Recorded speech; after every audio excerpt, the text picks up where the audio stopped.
Salut mes petits poissons, je suis très heureuse de vous retrouver aujourd'hui dans un endroit différent de d'habitude. En fait, je suis à La Rochelle. Du coup, comme je suis à La Rochelle, eh bien, je me filme toute seule. C'est pas Quentin qui me filme, donc j'espère que ça ira, que le son ira, que l'image ira, parce que moi, j'ai pas de retour dans ma caméra. Par contre, ce sera lui qui fera le montage et bon, à mon avis, il va foutre tout un tas de bêtises comme d'habitude dans le montage. En plus, le pauvre, le sujet du jour va, je pense, énormément lui plaire, car aujourd'hui, je vais vous parler en fait de mes cheveux.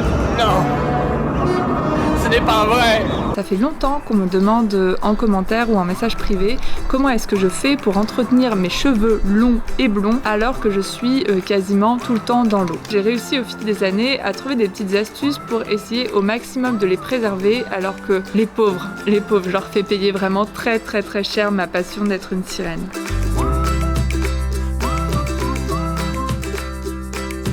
Donc voilà, j'ai décidé aujourd'hui de vous donner un petit peu mes astuces pour préserver mes cheveux, pour les faire pousser, pour les garder longs, en bonne santé, même s'ils sont colorés ou décolorés, même s'ils sont dans le chlore, même s'ils sont dans l'eau salée. Il y a des astuces pour essayer de limiter au maximum la casse.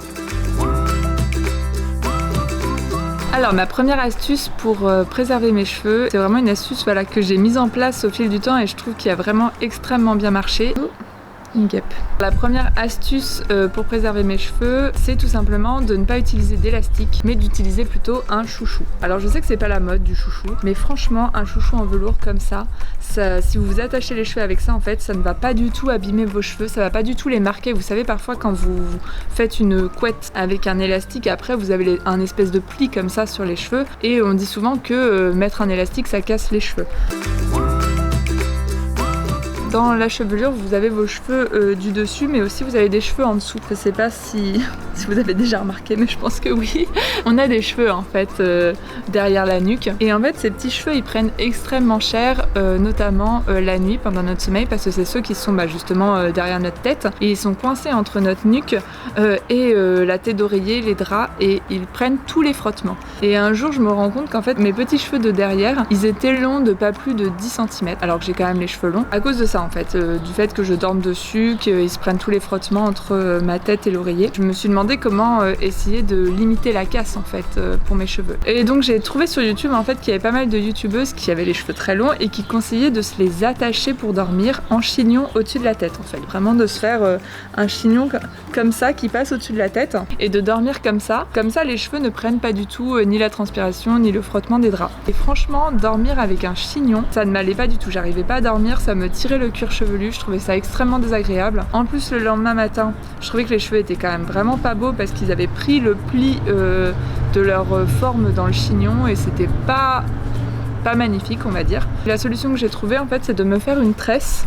Donc pas une tresse très serrée pour éviter justement que les cheveux prennent le pli de la tresse et des ondulations que je ne souhaite pas avoir. Donc le principal c'est juste qu'ils soient un peu rangés comme ça pendant la nuit. On fait une tresse extrêmement lâche pour pas qu'ils prennent les plis de la tresse. Et ensuite en fait avec mon chouchou je vais venir entortiller la pointe, que je laisse assez longue quand même, dans le chouchou.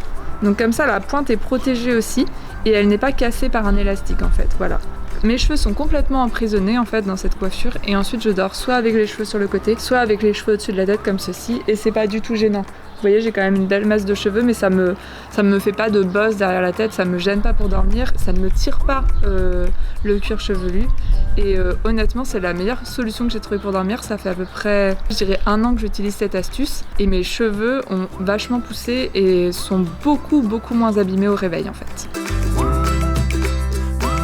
Ma troisième astuce, c'est... Ah bah... Allô? Coucou. Je te dérange pas? Bah je suis en train de filmer la vidéo sur mes cheveux là. Tu tournes sans moi?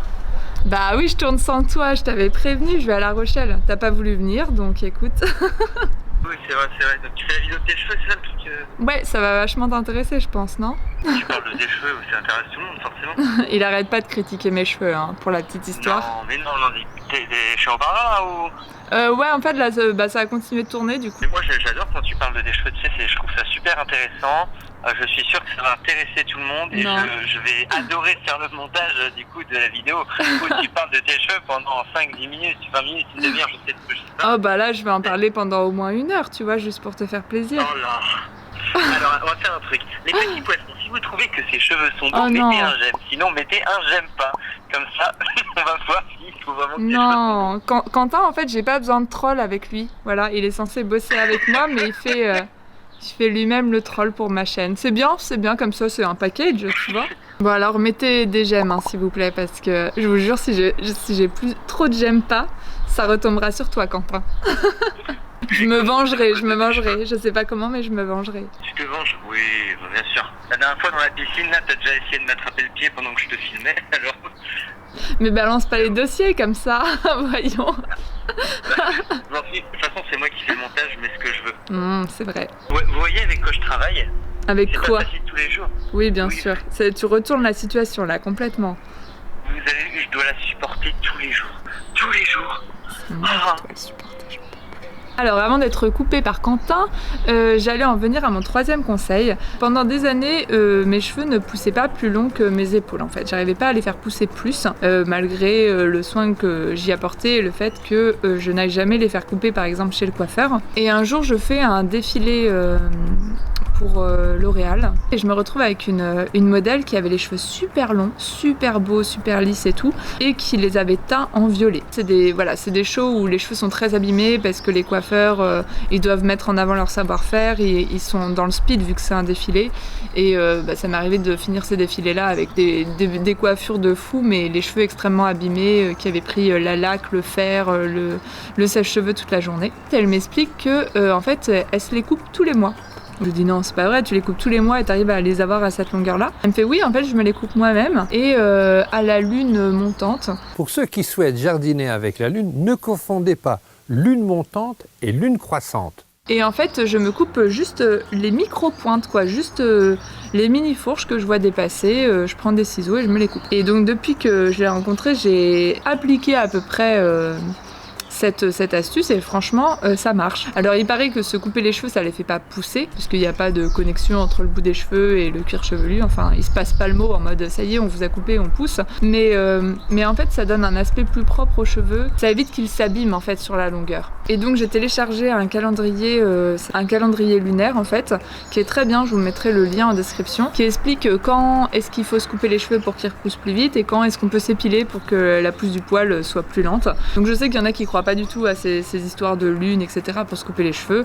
Je les comprends, mais moi j'ai l'impression que ça marche, donc forcément je continue. Et puis tant qu'à faire de me couper les cheveux un jour par mois, je le fais le jour où j'ai l'impression que ça aide le plus. L'astuce c'est de prendre des ciseaux de coiffeur, pas des ciseaux de cuisine, parce que les ciseaux de coiffeur ils sont plus aiguisés, ils vont vous couper les pointes de manière plus propre. Ça va éviter aussi de casser les pointes. Ce que je fais c'est que je prends mes cheveux, je les entortille comme ça, voilà, donc à peu près une fois par mois, au moment le plus opportun selon la lune. Je viens vraiment couper la toute petite pointe ici et puis je viens également couper les fourches qui sortent de la longueur. Et c'est vrai que depuis que je fais ça, je trouve que mes pointes qui étaient quand même parfois très abîmées le sont moins en fait. Et les mois où je trouve que j'ai les cheveux plus abîmés que d'autres, et je coupe un peu plus. Je le fais comme ça, à la louche. Alors il y en a plein qui vont s'écrier ah mais non faut pas se couper les cheveux comme ça. Mais alors après ça c'est un avis personnel. Moi je m'en fiche des cheveux coupés extrêmement droits. C'est pas quelque chose qui me perturbe plus que ça. Donc voilà, je le fais comme ça. En plus c'est vraiment, on parle de quoi, 3 mm, 5 mm maximum de cheveux. La dernière astuce que j'ai, et là je pense vraiment à celles et ceux qui passent leur vie en piscine, c'est de préserver un maximum vos cheveux. Donc pour ça, je vous ai déjà dit l'huile avant d'aller dans l'eau, mais le top du top, surtout si vous allez en piscine où un bonnet est obligatoire, c'est de vous huiler un max les cheveux, de vous les attacher en tresse et de vous les glisser sous un bonnet, de re-huiler le tout avant de mettre le bonnet, et au moins comme ça vos cheveux ils sont extrêmement protégés par le bonnet qui fait barrière en fait avec l'eau, par l'huile en plus, et en plus en général même ils prennent un bain d'huile pendant que vous faites vos petites longueurs en piscine. Une autre astuce utilisée par pas mal de sirènes en fait, c'est de porter des perruques. En fait il y a énormément de sirènes notamment outre-Atlantique mettent donc de l'huile sur leurs cheveux, un bonnet et une perruque par-dessus pour faire illusion, ce qui leur permet en fait de préserver leurs cheveux pendant qu'elles travaillent. D'ailleurs ça me rappelle une anecdote, je sais pas si vous vous souvenez de la pub pour shampoing que j'ai fait Liquid Blonde.